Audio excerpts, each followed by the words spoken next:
These days, Batman has a lot of grit to him, but it wasn't always that way. You see, the Caped Crusader has a long history of being rather silly. And it's not just the Adam West Batman. These are just a handful of panels that give a little insight into the silly side of Batman. To some extent, a few of the early Batman movies also feature this side of the Dark Knight's history. Of course, the more grim side of Batman didn't come out of the blue. A Death in the Family is a dark story that shows the darkness within Gotham City. And Tim Burton's movies brought a certain dark edge to Batman as well. But there's another story about Batman that took the grim side of him to a new level. Never seen before, nor since. Alan Moore's The Killing Joke.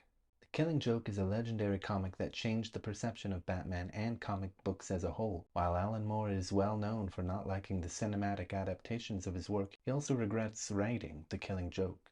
But why? Why would Alan Moore regret writing one of the most well-received Batman stories of all time? Before we get into that, we need to take a brief look at Alan Moore's career. After leaving his job for a subcontractor of the local gas board in the United Kingdom, he began writing and illustrating his comics. He caught the attention of UK Comics 2000 AD, where he began to write 5-page comics telling a whole story. And looking back, it was the best possible education that I could have had in how to construct a story, he said. He worked as a freelance writer and started publishing for Marvel UK and eventually Warrior. In Warrior, he would begin strips for V for Vendetta and Marvel Man. Marvel Man was a series based largely on the American comic Captain Marvel, which was also based heavily on Superman. This is because the British economy struggled to recover from World War II and the end of their empire, leading to a ban on American comics. L. Miller and Son used a loophole where they could import overseas comics, print them, then sell them. L. Miller and Son wanted to make money on the name, so they created Marvel Man, which was eventually discontinued in the early 60s, but revived so Alan Moore could work on it. Works like Marvel Man, also known as Miracle Man these days, and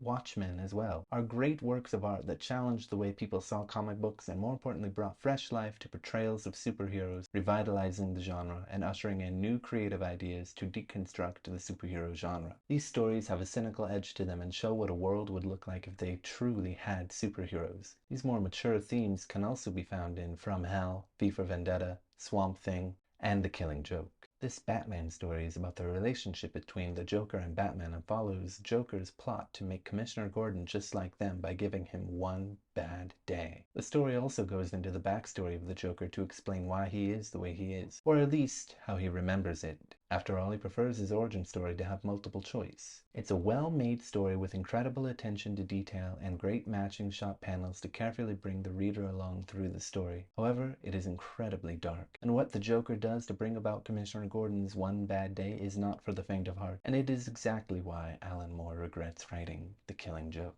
See, Alan Moore writes with intent. He wanted to write for an older audience of readers that loved comics as a child, but meet them at their maturity level, to write intelligently about mask vigilantism, war, oppression, discrimination, and so on. Because his approach to writing comics was so revolutionary, his style caught on. So, of course, he had a lot of copycats, just like how Miracle Man was a copy of Captain Marvel, who in turn was a copy of Superman. These dark stories in comics started popping up left and right, seeing things like The Killing Joke, Watchmen, and Miracle Man as a template for more superhero stories. Everything was deconstructed, which was never the intent Moore had. He always was more interested in pulp stories like he was writing in 2000 AD, not adding another trope to the laundry list of tropes commonly found in superhero stories. That impact is still felt today in superhero shows like The Boys and Invincible, which are both based on comics. In an interview with Mania.com, a now defunct website, Alan Moore stated, "I've never really liked my story in The Killing Joke. I think it put far too much melodramatic weight upon a character that was never designed to carry it. It was too nasty. It was too physically violent. I don't think that the world needs that many brooding psychopathic Avengers. I don't know that we need any." I'd originally thought that with works like Watchmen and Marvel Man, I'd be able to say, look, this is what you can do with these stale old concepts. You can turn them on their heads. You can really wake them up. Don't be so limited in your thinking. Use your imagination. It was meant to be something that would liberate comics. Instead, it became this massive stumbling block that comics can't even really seem to get around to this day. And they're stuck, it seems, in this kind of depressive ghetto of grimness and psychosis.